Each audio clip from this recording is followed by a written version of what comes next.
Yo, what is up, everybody? Welcome to a video where I'm sure you've heard by now that Carson Wentz has been traded to the Indianapolis Colts.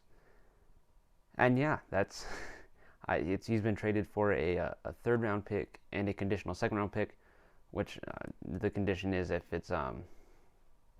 Carson Wentz plays 75% of the snaps, then turns into a first round pick, or if he plays 70% of the snaps and the Colts make the playoffs, then that also equals a first round pick. So I'm just gonna talk about how I feel about this trade for both teams, and let's go ahead and get into it. So for the Colts, I think this is good value. This is great value for Carson Wentz, because I mean it cost you nothing. It cost you a third round pick, which you're not getting a potential franchise quarterback with a third round pick.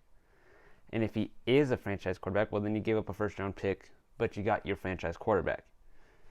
So this is very good value for the Indianapolis Colts. I will admit Wentz was not the best option for the Colts at quarterback. I think the one most Colts fans would have preferred would be Matthew Stafford. I think that was their ideal quarterback. Then if they could have gotten Watson, much preferred. Aaron Rodgers, even though he's not going to trade, the rumors would have been much preferred. Russell Wilson, there were rumors about him, much preferred. Maybe even Big Ben would have preferred him. I don't know for sure. I'm not a Colts fan. But even still, I think most people might have preferred those quarterbacks over him. Wentz still isn't atrocious. He has played like an MVP in the past. Has he declined? Yes, without a doubt, he's absolutely declined.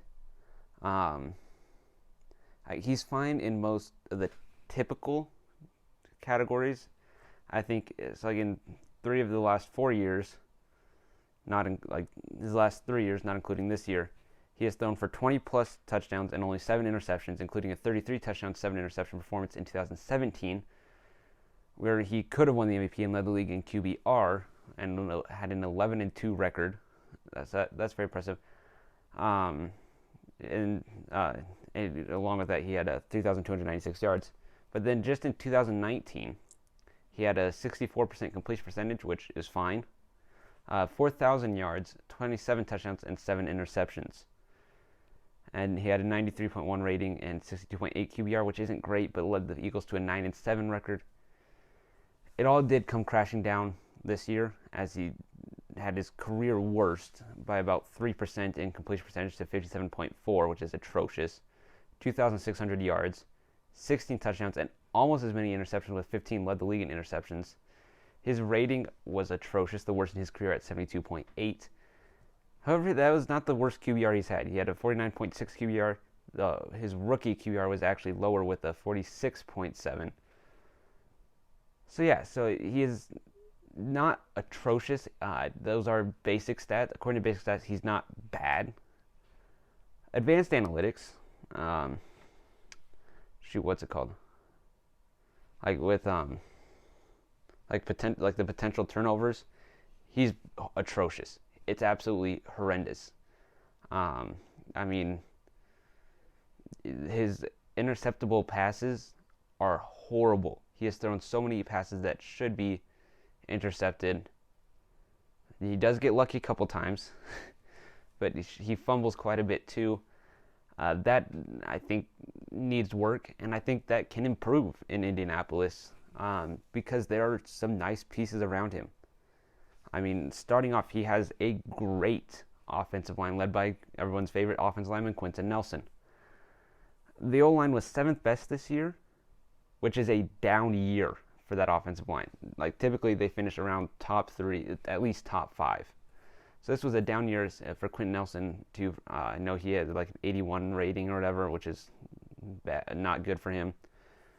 But yeah, overall, like a great offensive line for Wentz, which if you give anyone a good offensive line, they'll succeed unless they're just really that bad.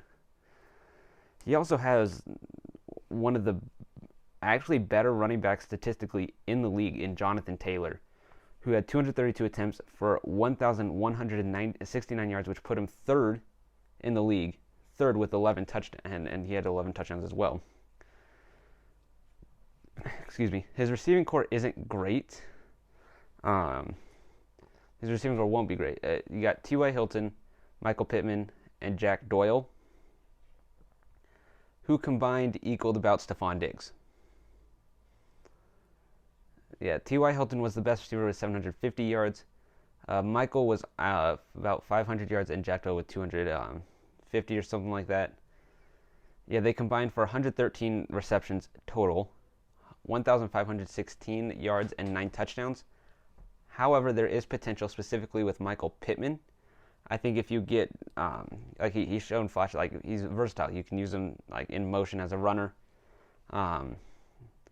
T.Y. Hilton is on the decline. Jack Doyle is getting to the peak at, if he's not there already, of his career.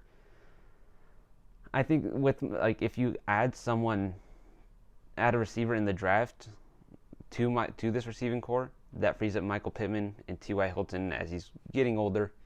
It'll help them gain separation just because there won't be double teams, or like there'll be more attention out. The attention will be spread out. But the receiver, I don't care what receiver they add for the most part. Except they have the 21st pick in the draft. So whether that be Rashad Bateman, Terrace Marshall, Kadarius Toney, Rondale Moore, take your pick at one of those four. I think any of them will help. You could even take one in the second round. Any of them will help.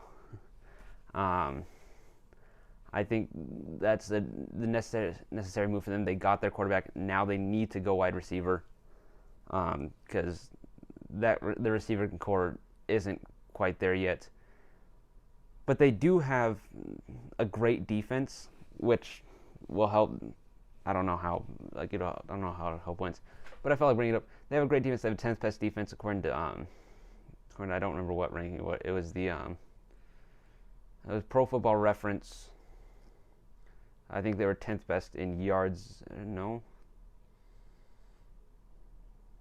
I honestly don't. Well, anyway, according to Pro Football Focus, in team defense, they were ranked 10th, which is good. It is sad that the New York Giants were ended up ranked ahead of them. Oh, points scored by team. That's what it is. So they gave up the 10th most points. Okay, that makes sense. That also makes sense why the Giants are ahead of them, because no one scored points in the NFC East. Yeah, they were tied with the Kansas City Chiefs with 362 points allowed. I think that defense will be great next year again. I think this team overall will be great. We saw what Philip Rivers can do with this team. I think Carson Wentz can do about the same. And then with another year, if Jonathan Taylor takes a step up, their passing game won't even be the focus of this offense. So I think overall they will succeed. I think the second round pick will end up being a first round pick. Not necessarily. I think he will, unless injury happens, which is very possible. Wentz will more than likely play 75% of the snaps, and anyway, they'll more than likely get to the playoffs with Wentz playing a majority of snaps, unless he's just that bad and Brissett has to come in. Well, even if they bring him back. Anyway, what about the Eagles? Well, they got rid of Wentz, which we all know they wanted to do. They didn't want him there. They wanted to go in behind Hurts. But should they? I think you can get behind Hurts for a little bit. I don't think I don't think he's the great quarterback that some people are saying he is.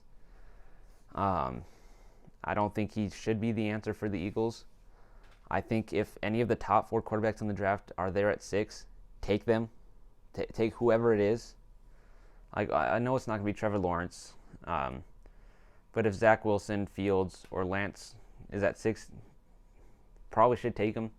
The only one I could see not taking would be Lance, in favor of someone like Jamar Chase, Waddle, Smith, or a cornerback. But definitely if the top 3 are there, you need to take them. If Lance is there, you absolutely need to consider it, because he is a much better quarterback than Jalen Hurts is. Well, I think he will be a better quarterback than Jalen Hurts is. Could they be intimidated by the North Dakota State? They could be. Should it matter to them? No, but they could be. They could be emotionally traumatized from that North Dakota State logo.